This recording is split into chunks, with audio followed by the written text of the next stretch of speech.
Okay, well, I think we're nearly ready. Has everyone got their microphones muted? Or anyone else want to say hello before we get started? No? Okay, so we'll start. We'll start now. Okay, kia ora. Welcome to our webinar this evening, our Play Talk webinar. We are looking at, oh, how come my face is not up? You're up on mine. Oh, good. That's fine then. Okay, yay. We're looking at a report that was written by Waiouru School, and we've got Marama, the principal here, and we've got Stacey, who is a teacher. And I'd like to give you a big welcome, and a big welcome to everyone that's joining us as well.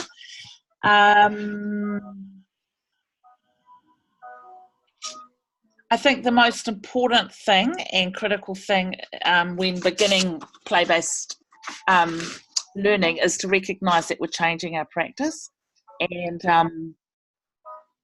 it's about not copying someone else but using what they know and adapting it to where we're at. For me, I'm actually fine with using another program, but I'll always change it to fit the circumstances where I am. So I thought that tonight's title of moving away from cookie cutter solutions was really appropriate. I read this report a couple of weeks ago, and I really got a lot from it, and I thought it would be great to have a discussion about it. So we'll get started.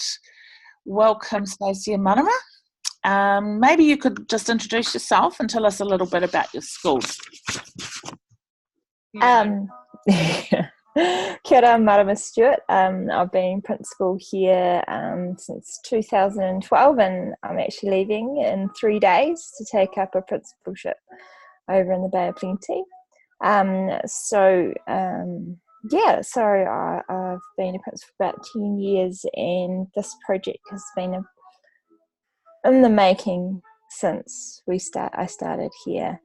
And then it really kicked off when I nabbed Stacey from another school, and yeah, it is actually being a learner yourself, I think, is the key in following and wandering around your own little wanderings as well. It's okay to wonder, and it's really okay not to know. Awesome. We probably don't say anything else. That's just beautiful. No, just joking. Stacey. Hi everybody, I'm Stacey. So I'm the DP / Senko / year 1 to 3 teacher at Waiouru School. Where is the school? Like, give us a snapshot. So Waiouru School is pretty much right under Mount Ruapihu in the North Island. We are on the army base there, so a high percentage of our children are from military families, and quite transient in the fact that they move every 2 to 3 years. It's very cold in Waiouru. That's where. Sorry, that was Siri. That's Waiouru School. We've got about 100 children now, 5 classes, and and play is pretty much throughout the school. Okay, but you didn't start there, did Nope. you? So nope. Can you just backtrack a bit and talk about the beginning of the journey? What kind of things were you thinking about before you applied for the TAF, and maybe a bit about that? Do you want to talk about that, Marama? Yeah. It actually started with that guy. So I had a baby, and up until then I was pretty arrogant, waiting for the kids to come to school to do some real learning. And then I had a baby, and then I was like, I don't want to leave my kid at daycare. It was really hard. But at that time, we had a really good room. It was a standalone little house attached to kindergarten, There were 4 teachers in there who were amazing, absolutely amazing. Charmaine Robson and Verity Tamipo, and there I learned all about picklers, about attachment, about Nathan Mackay Wallace, about learning, about respecting these kids. And I seriously underestimated what my baby could do. And then I saw it go through, and I was reading more, and I started questioning, well, maybe we're doing it wrong. Yeah. So that's kind of where it came from. ECE teachers, again, they are amazing, aren't they? And they are such a resource. And every time I go back, they're the ones that have been practicing for a long time, and they can help us so much. So they really inspired you.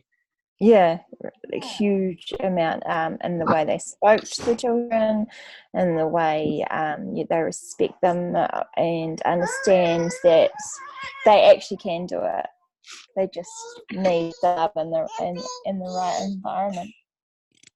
Okay, so why Teacher Innovation Fund? Why did you think about that? We had made some changes and we were trying stuff out, but you need the money.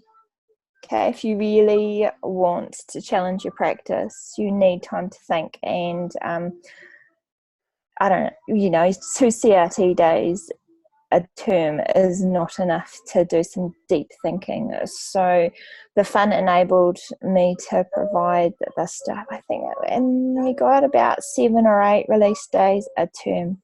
Wow. Just to think. Wow.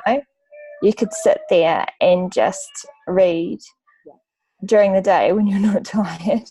You can go and watch in the classroom. You can fiddle around and stuff. They were allowed to do whatever they wanted to really think with a clear head. Yeah.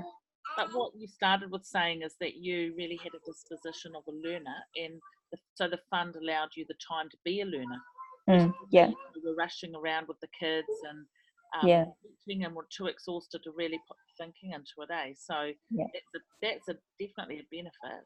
And the other benefit, which is wonderful with the TLF, is part of the deal is you must have a professional research partner, and we chose the right lady. We chose Karen.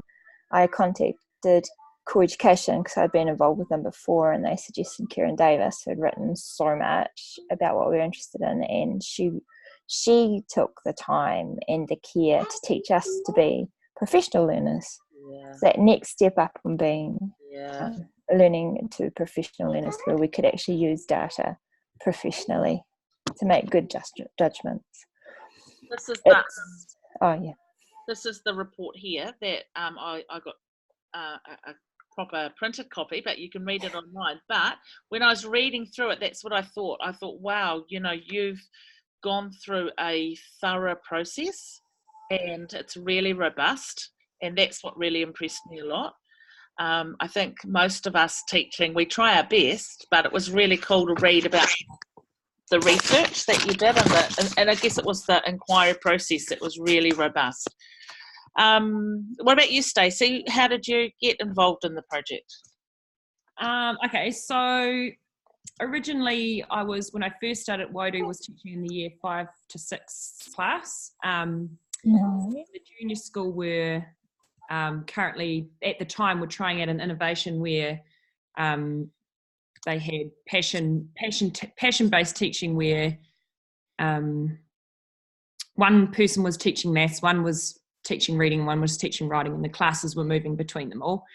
And they had their first hui with Kieran, and of course it was only the junior school, and I was quite curious and interested about what was going on, and I was trying to figure out the way I was going to get in on the action.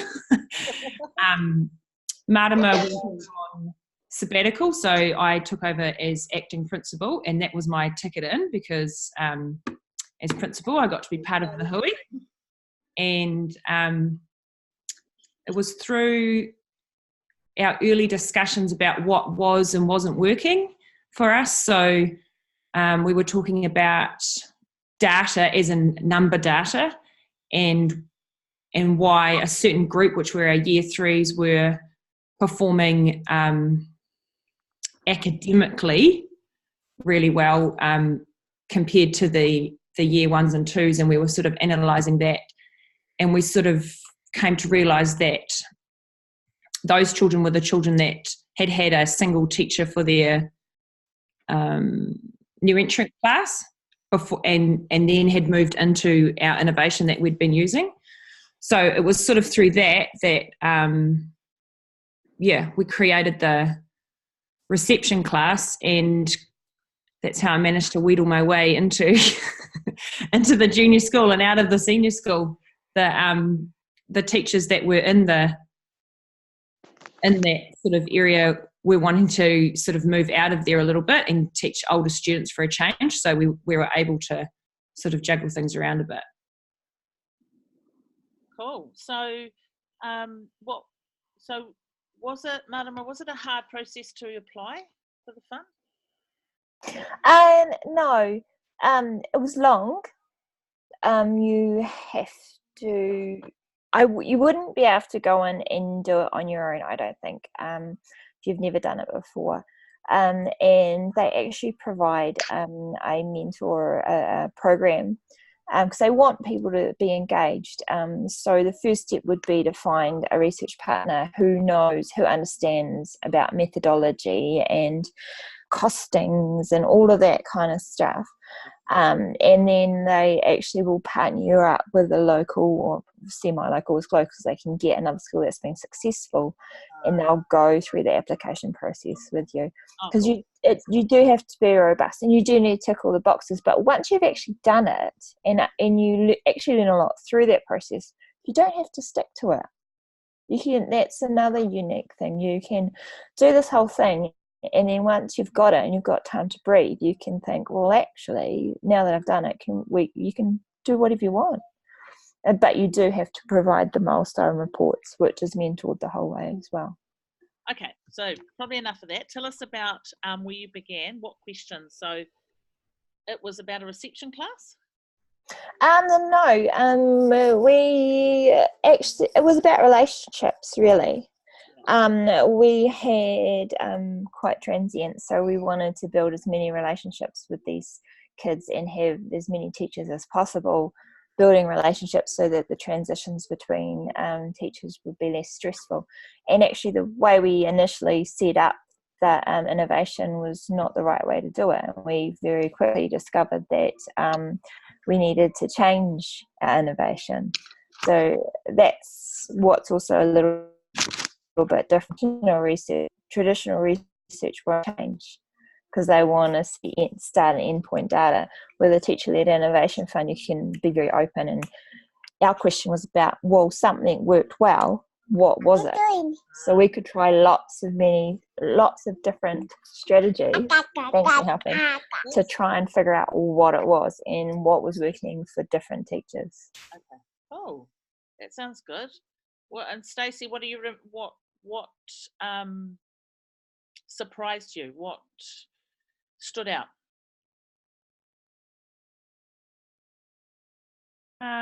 You mean about an innovation? When you started and you started inquiring about relationships, what stood out? Like, what direction did you end up going in? So I guess, I'll talk about the reception class and how that kind of came about. Okay. So we'd kind of reflected on what environment that our new entrants were coming from. So they were coming from kindy with this lovely Pikler environment where they had, Marama, did they have key teachers? Did they? Yeah. They had the key teacher thing going on, and so they were able to build a close relationship with that teacher. Their building was quite small, whereas ours is massive compared to that. You know, we've got 100 children. We're expecting them to come in, and everybody knows all this stuff, but, you know, expecting them to come in and sit and do, and like it's polar opposites to what is happening at kindergarten. And we kind of just reflected on that and thought there's just too much change for them. and that's why we started the reception class. So they come into the school and they have the one teacher that they can build a relationship with, and it's, you know, things like where the class is, it's close to the toilet, so they don't have to negotiate the entire building to get to the toilet. You know, they get to learn how to be around bigger children in a sort of and a safe, with, you know, having the one teacher to relate to, that safe environment. And so that mimicked the areas too, like the family corner and the cooking corner and but originally the reception class wasn't necessarily going to be completely play-based like it is now. Like, it was, I started the reception class and I had it in my head, oh yes, you know, we'll make it all very playy, and then like within the first day, I didn't know Marama, I was like, what am I doing? This is not working at all. What tell me more about that. What happened? What shocked you? Well, I had the idea that I had in my head was, you know, I hate to say it now because I've come a long way, but it was at literacy time, there'll be literacy activities out, you know, and, you know, that old thing. Maths time, there'll be maths activities out. And then, but no, they'd rather play with the blocks, thank you very much, you know, or they'd rather do something else, and it wasn't interesting to them. And so I found myself, honestly, within 3 days of the first term of the year, having to really rethink and reimagine and start looking on the internet for ideas of even where to start. Even though I had visited the kindy, but I hadn't quite gone as far as that as yet. I noticed the biggest change in Stacey was when she learned to stop tidying up. Yeah. She stopped having to tidy everything away all the time. Guilty. She's very, very tall, and I walked in and someone had given them big balls of wool, and I walked in and they'd built this insane web across the entire classroom with ninja traps or something, I don't know, and she was stuck in the middle, and she's very long legs, and it was like there's balls of wool just wrapped around her, and she was just like, I think they're learning.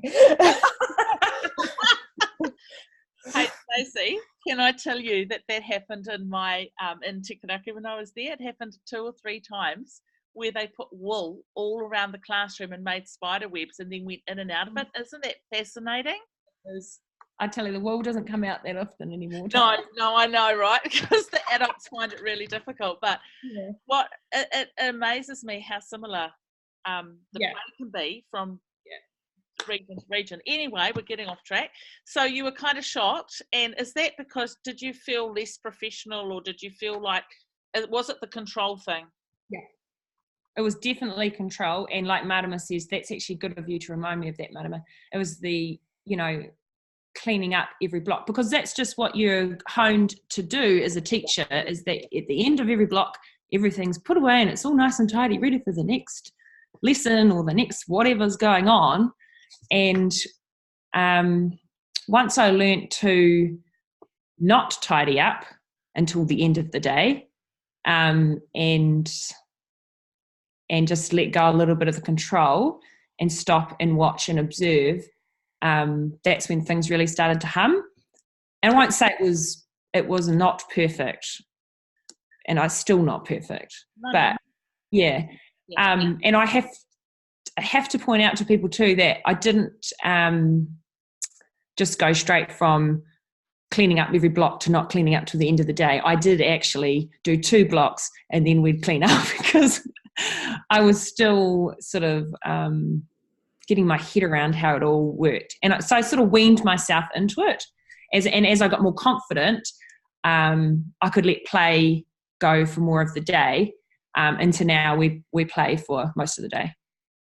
So what was it about the play that really helped the learning? Like,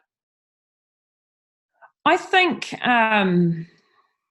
just reflecting on the play now, I think that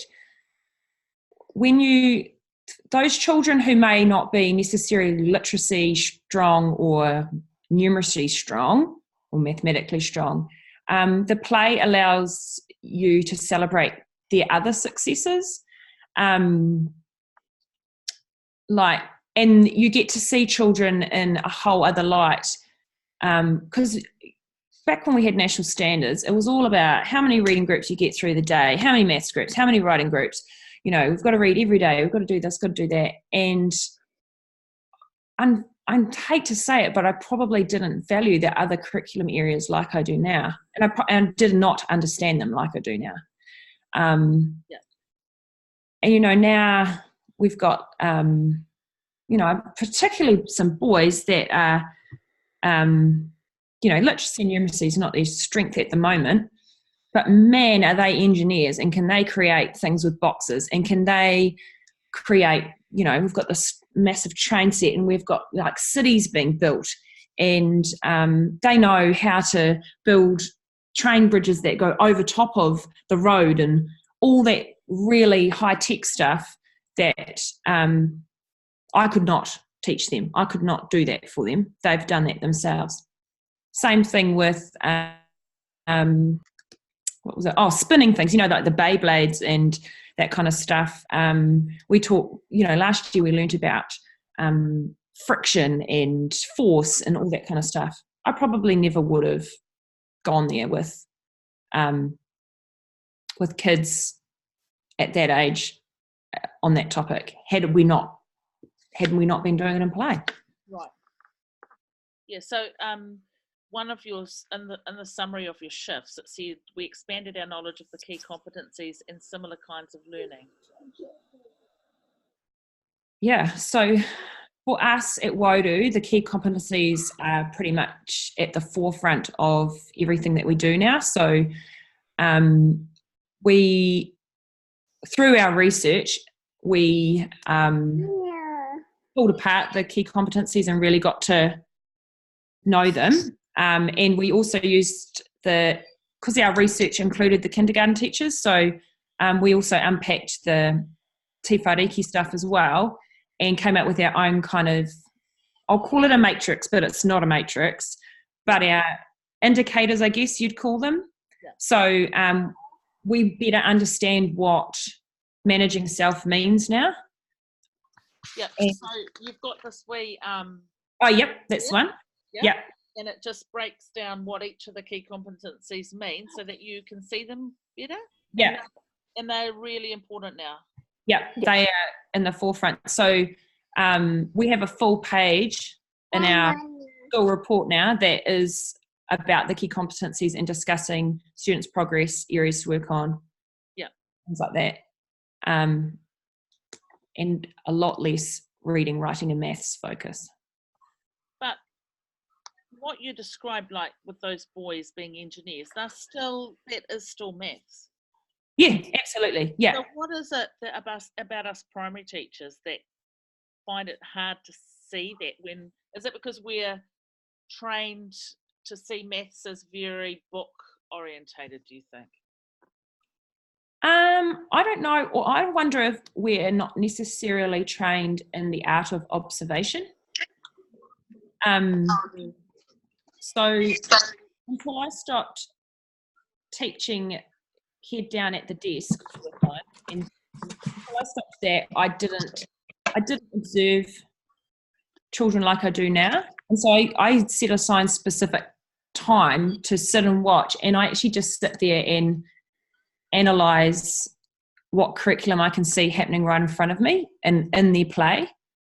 And I just think that we, as teachers, we get caught up in ticking boxes, and we need to get, like I say, this reading group done, this maths group done. Instead, if we stop and look and watch, they're doing a lot of learning without our help. Yeah, that's good. It says it said in the second shift of what you learnt. It's halfway down. It says an emphasis on the key competencies will often require the deliberate development of new strategies, scaffolds and tools, as many maths learning experiences do not naturally support the development of this learning. So what were some of the tools and the scaffolds that you used to capture that learning or to help you in that? Marama, can you talk to that? That's CAF, wasn't it? So a lot of it was the first step is understanding that maths is not a standalone. It's part of everything, and unless you have the language, the oral language, you can't progress in the mathematics, and unless you have and often the language is developmental.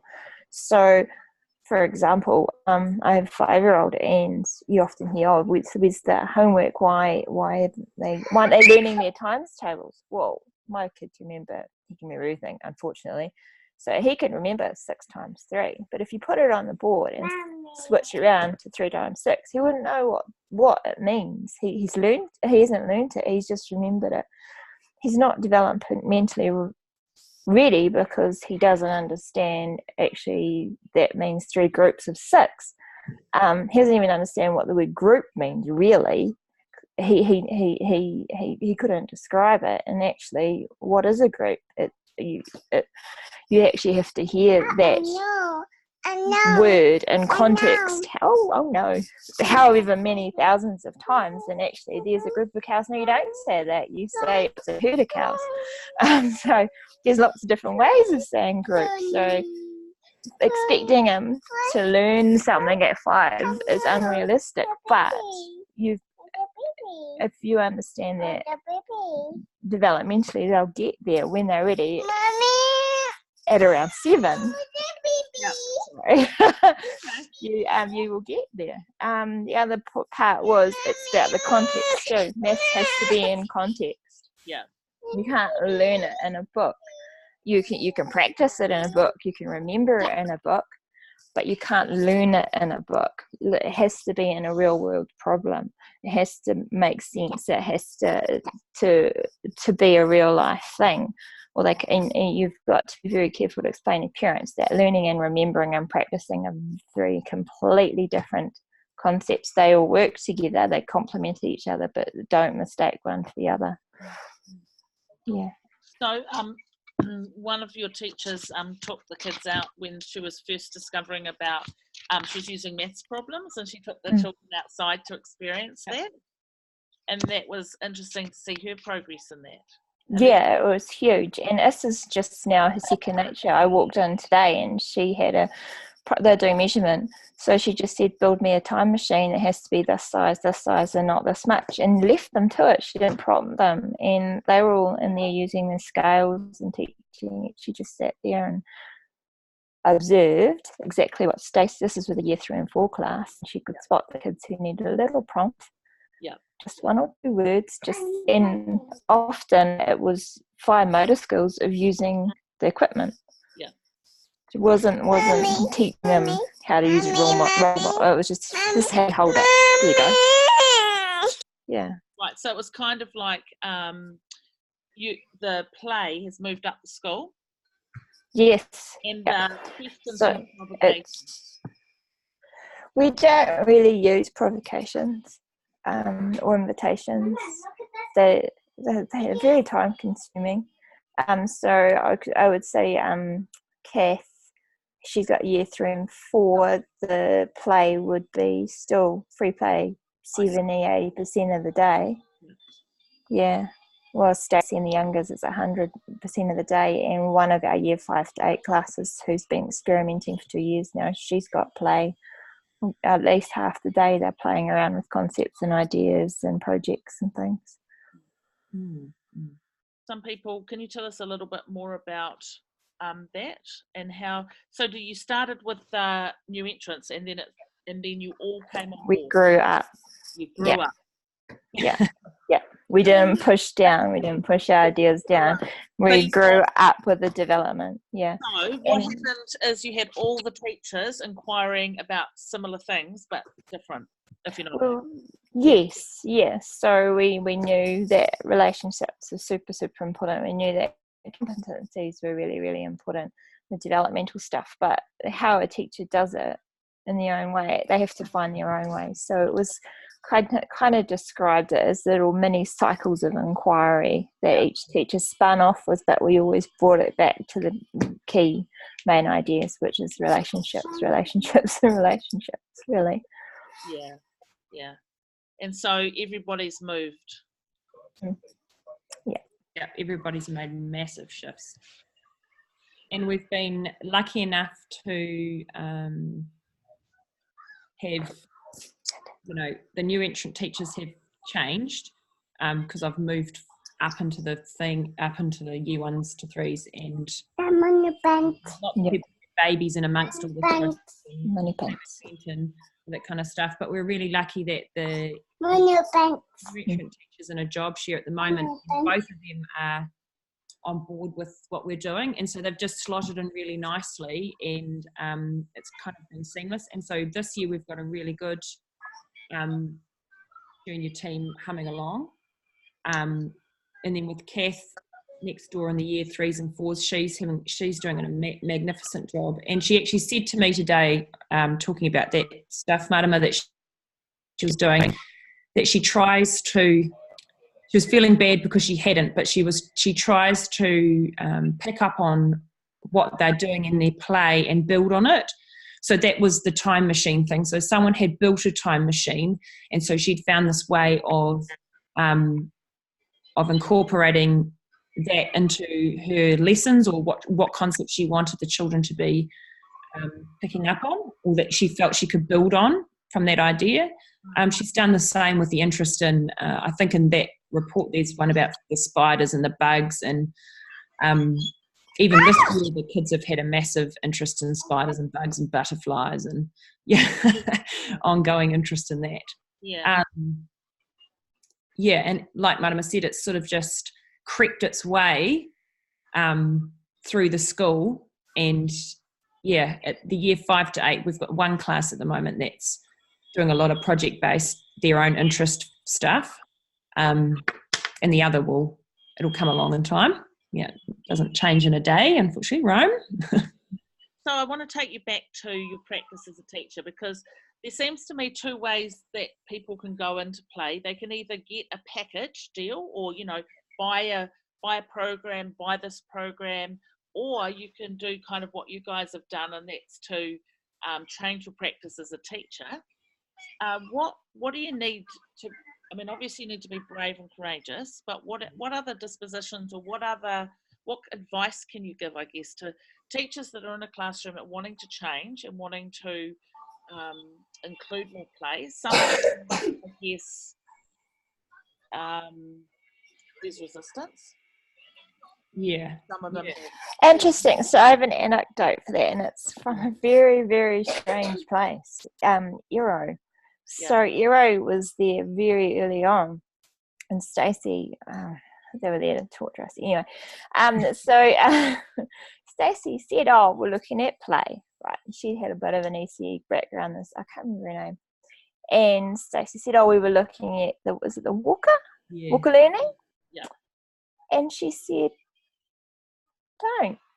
Don't look for a program that you're going to have to fit around. Do it your own way. You don't need that program. And I was like, what? Eero's giving good advice. That was Eero's.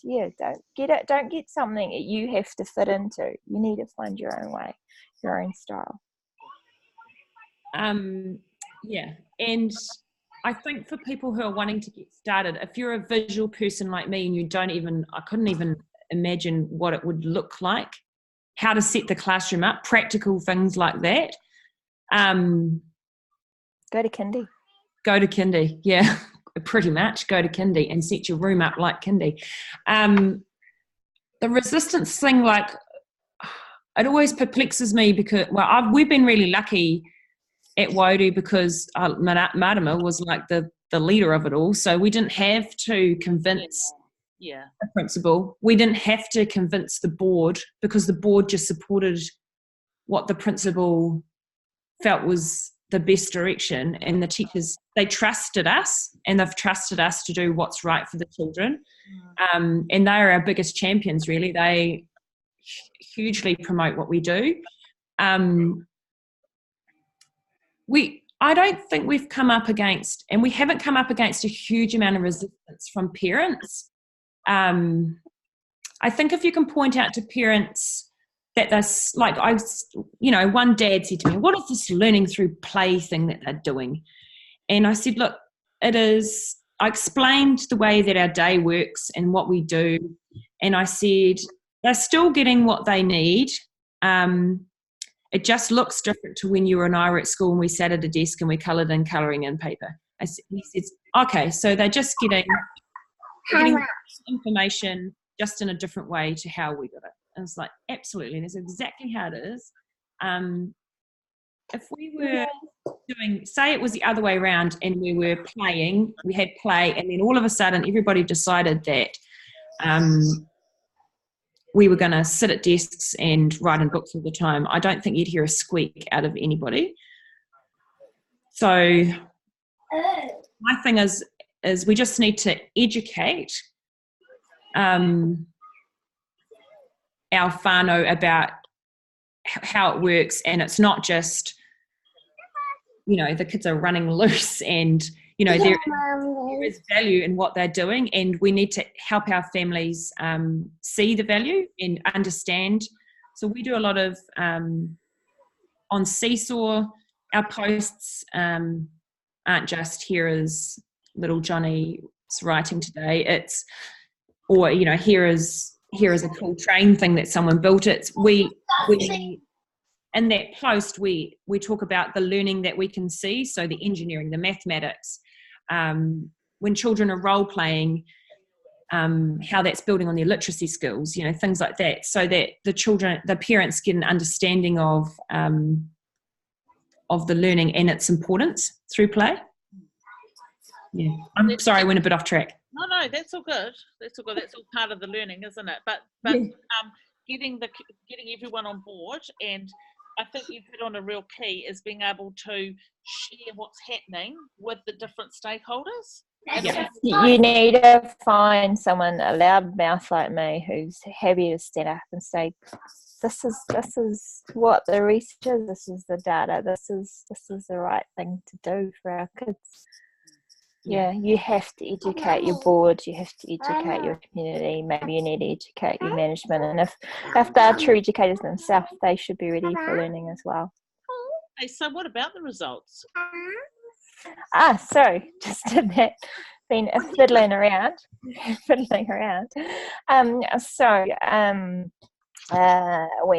was looking at the data. So we've got a couple of cohorts that we've been tracking through. So the first cohort I'll talk about is the children who have been in play-based learning for 2 years non-stop. So there's year 3 and some 4s. All they've had is learning through play. None of them are on our Thinko. None of them need learning support that have been here with the entire time. In Stacey's class, she's got the ones that have had 1 year. Of those kids that have had 1 year at our school, because I'm not counting the kids who've just arrived this year. And then of that cohort, we're tracking 2 on a monitoring list, or none of the rest need support. And of those 2, there's histories of dyslexia, and they're still not terribly behind. So, and is that different to what it used to be? So when I got there, we were under a student achievement function. I don't know if you remember those things. So it was identified that Waiouru School's learning and achievement was so bad that it needed a ministry intervention. And last and when the last time we reported on reading, writing, maths to national standards, all 3 areas were above 80%, achieving at or above, and our Māori cohort were achieving on par or better than all other ethnic groups. Wow. Wow. What do you say? That's amazing. Everything's frozen. Yeah, it has frozen, but I can still hear you. Yep. And I'm finding that when the kids, if you use the weeks at schools, I missed all that. Sorry. Oh, no, I didn't say much. I'm finding that when the kids sort of get to, like, you might find that the progress seems a bit slower, but I'm finding that when they finally click, usually at about 60 weeks of school, the progress is hugely accelerated. Like, I had some girls that, you know, they were sort of tracking, if you were to say the standard, I'm not really talk about the standard, but, you know, they weren't tracking like I'd like them to be. And then all of a sudden, like it was almost overnight, they zipped up massive amounts of reading and started writing, and it all just clicked into place in a way. So I think you just have to look at the child as an individual and developmentally where they're at. So if they're coming to school and they're not playing with children, if they're not doing role play, then it's unrealistic to expect that within 12 months of school that they're going to be doing any kind of reading that's going to be of value to them. And I just keep in my head that that the child that learns to read at 4 and 5 is not necessarily any better off than the child that learns to read at 7 or 8. That's right. And I just keep that in my head. Yeah. And you just have to trust the process. And you know, teachers know, they know pretty quickly the children that are going to need extra support. And then there's the ones that you think might need extra support, and then they surprise you and blow you out of the water, and they don't need it either. So, yeah, you don't need a standard to tell you that. So when you were starting, did you experience a learning dip? Because whenever, like I know that whenever you start something new, there is normally a dip in the learning progress while you're trying that new thing. You can't expect, like, you know, you had to stop some things, didn't you? You can't continue doing Marama? Not really. I wouldn't say we did experience a huge dip, but then we've changed the way that we measure success now too. So it's quite, and being the transients, well, the school that we are, like, what's the turnover? It's something like over 50, a quarter to a third every year. Wow. So it's really hard to track. You know, we might have, at the school, we might have 10 children that start at 5 and make it to year 8. That's, so it's quite hard to track that. And because army families and they're moving around. Yeah. And we've changed the way we measure success and the way and what we assess and the data that we gather too. So, but in saying, I haven't noticed a dip, but I've also changed my thinking around that as well. So I may not have noticed a dip. Yeah. But another thing that Kath pointed out to me was, because we do STAR testing and PAT testing, that the year 3 children who Marama mentioned are the ones that have pretty much been the play-based kids right from the start. All of their PAT stay 9s were, 4s and aboves. They weren't poor at all. They were fine. They were on par with where we'd expect them to be. So, yeah, I guess, and that's sort of, because we've talked a lot about, or Catherine talked about having a little benchmark at a certain age. Maybe it is year 4, so we want to be, ensuring that, and just using maybe STAR or PAT just to sort of give ourselves a bit of an idea that we are on track, or if there's something that we can be changing up a little bit. Yeah. I just have a question here, and if anyone else wants to ask some questions, this is from Michelle. As an ECE teacher, home-based educator, about to start a new career as new so I'd really like to know if you encourage children's visceral urges, please. And I don't even know what that is. So Michelle, could you come and tell us, please? Yeah. Stacey probably won't know what it is either. No. Okay, I don't know if you can hear me, and I apologise if you can't. So it's with the oh god, let me try and think of it. Sorry, it's been a long day. Pickler, Emily Pickler, and it's like your biological urges. So it's like children in, say, Temuka. So a 3-year-old in Temuka may have a throwing urge, and a 3-year-old in India may have a throwing urge. It's adults having a collection urge. I like collecting scrapbooks, and I may never use them. And so do you see those kind of urges coming out in children's play? Those connecting urges, these hiding under things urges. There's about 20 or 30 different ones. I just wonder if you see that and then go with that with your play and your planning. Yeah, I don't strictly go.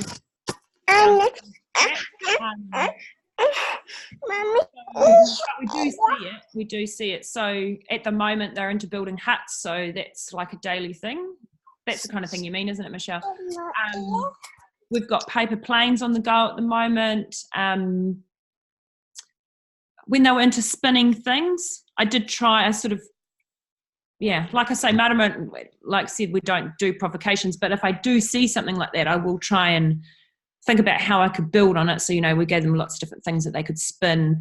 But yeah, the urge where they build an enclosure and then they pour every single piece of loose part that they can find in it. You get that often as well. It's called deconstruction as well. Yeah. That's my favorite. And supposedly you have to deconstruct before you can construct. It's part of a biological urge. So they're right on in there. Yeah. So I definitely do see it on a daily basis. I wouldn't say that I build. I do. I try and follow the play and see how I can build on that. That's but I'm not strictly into following urges as such. Okay, thank you. That's all good. Yeah. Okay. Has anyone else got any questions? No.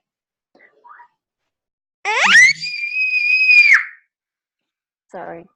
Okay. What else? What is next, Tara? Do you want to know what's next? I do. That's what I was just looking at. What is next? What's next, Marama? Well, what's it?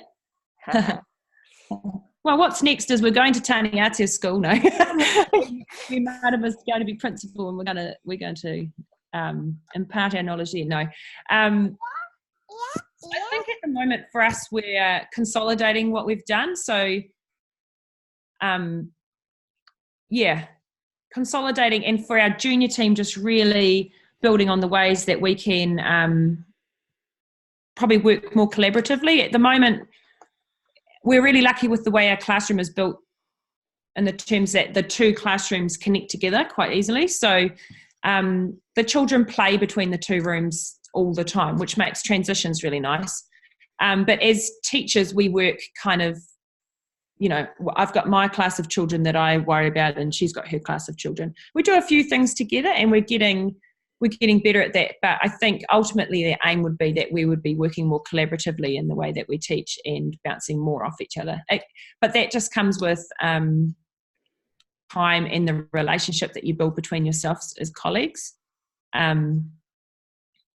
I think yeah, I really think it is about consolidation for us at the moment, and nutting out things like nailing our reporting. We just started learning stories last year, so we've got a bit of a cycle that we do those on. So it's sort of nailing those and getting them really humming along, and just fine-tuning stuff, I guess, is what's next. I don't know if Marama's going anyway, so she... Yeah. And making sure that our new principal comes along for the ride. Yeah. Which, I'm confident that'll be. Yeah. Sweet as. That's good. Yeah. And there's a question here, what would a typical day look like?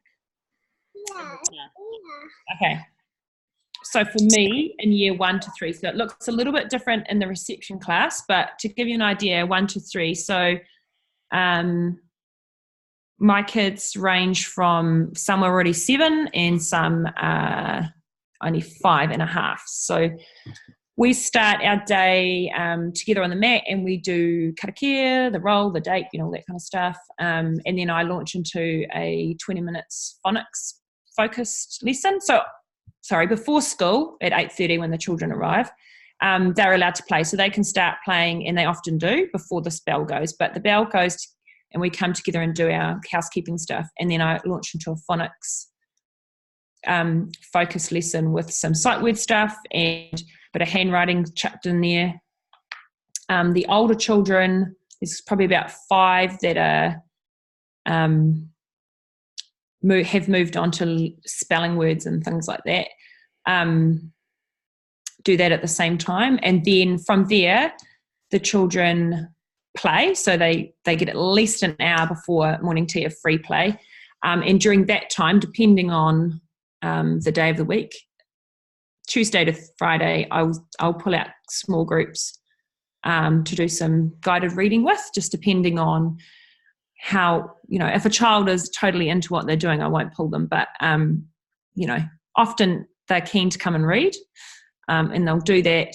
And I only see a few groups. I don't see the whole lot each day. And then in between that, I'm observing, making notes, taking photos, getting resources, sort of thinking now, how can I build on that thing or that thing? After the next break is I use it as our writing focus, and I do get all the children to write. That's just a thing that I do, and they all enjoy writing, and they're all happy to do it. And they write at where they're at. So if they're just scribing letters on a page, well, that's cool. That's just what we do until they show me that they're ready to start having a bit more teacher input into that. And then I've got a swag of children now that are starting to be able to use word cards and write sight words and things like that. So we support each other through that, and that can take, for some children it takes most of the block. For other children, they can do it, quite quickly, and then they're off back to play. So basically, anytime they're not with me, they're playing. That's just how it is. Stacey, what do they write about? Pretty much anything. I don't generally give them a topic. I just let them write, and not often do they struggle for topics. They write into Transformers, the boys at the moment, and the girls are into girl things. Whatever the girl things, I can't think what the girls are into at the moment. So it's their choice. I don't impart anything on that. I try to model when I can. I do at least one decent modelling session a week, and that's usually about something that's happened in my life. So that kind of, which they really enjoy hearing about, I think, because it helps them build a relationship with what I'm up to. Earlier in March, I had to go to weddings, so I had to write lots of stories about weddings, and they were like, oh, you went to another wedding? And, so we have a bit of a korero about what's happening, and helps them get to know me a bit better. And then the next block is usually the block where I sort of have a bit of a maths focus, and we'll start with a quite quick whole class maths sort of thing, and then I might pluck out a group of children, and it's not, my groups are really loose. So I sort of have, I use the Wilkie Way checklist, building blocks for success as my tracking, and I sort of make groups depending on gaps, I guess, or areas that they need to focus on, and we'll do that. I must admit that my maths program changes all the time, and that's the one area that this year I'm sort of working on refining, because I'm happy with literacy how that's going, but for the maths I'm working towards making that a little bit more, I don't know, but there's a lot of maths happening anyway, all the time. And so if I can see the opportunity to bring in a maths concept, well then, you're throwing you need to measure something. Here's a ruler. This is how we measure, So I try, there's a lot of maths happening regardless of whether I pull out children or not. And the kids are quite interested in particularly maths and numbers at the moment. So they'll sit at the number board and count, or they'll say to me, Stacey, can we do some extra, they call it extra learning? And, and so I'll sit there and, what do you want to do? Oh, do you want to do some adding? Okay, so we'll do some adding, or, stuff like that. So they're kind of seeking that for themselves. Similar with the letters and word learning and things like that. Some of them are seeking that, actively seeking that. And so I guess I see my job as being there to support them when they need it, and not being so busy doing teachery things that I can't, that I don't have the time to support them. So yeah, that's a rough day. And then, so we have 4 blocks of learning, and then we tidy up straight after the last block. And that's sort of when we pick the book to take home. We do the shared book. We might play a game or sing some songs and do a bit more class-based. Might do some chats around the circle. I kind of just wing it, not wing it, but, So changes every day. Yeah, so you're sort of kind of free to make that decision of where you're best for that moment. And if it's in play, it'll be in play. Yeah, and that's right. And if the kids are all humming along, then you'll do some withdrawing and more explicit teaching that way. Yeah, and quite often, I don't know what it is, but this cohort of children are humming. Like, they just play beautifully.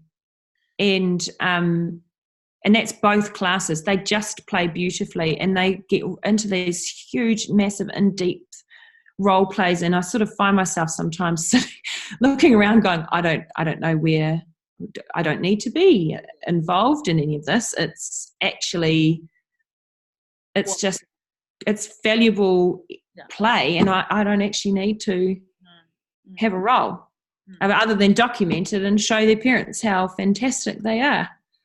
But isn't that because you spent the time developing those dispositions and their learner identity? They sound like they know who they are as learners. Oh, totally. They do. And they're very, I think, what did I say last year? I think I had a moment where everyone had an opinion about something, and I thought, God, just, stop it with your opinions. But actually that's just what happens, because everybody is valued and they feel confident enough that they can share their opinion. So you just have to be ready for having 20 odd voices that want to be heard. That's, it is. Yeah, I definitely think because we are ready, they are not school ready, we are ready for them. So they come as they are. And if that means for them that they're learning, that the biggest learning that they do in their day is that how to ask someone else to play, then that's celebrated. The other stuff, it'll come when it's ready. It'll come. That's awesome. Yeah. Wow. Any other closing comments now? Anything else, Marama, you want to go, Marama? Encourage us all to do? I don't know. I think we've got to understand that biggest shift with me is that all learning, all growing doesn't change, doesn't become real just because you start school.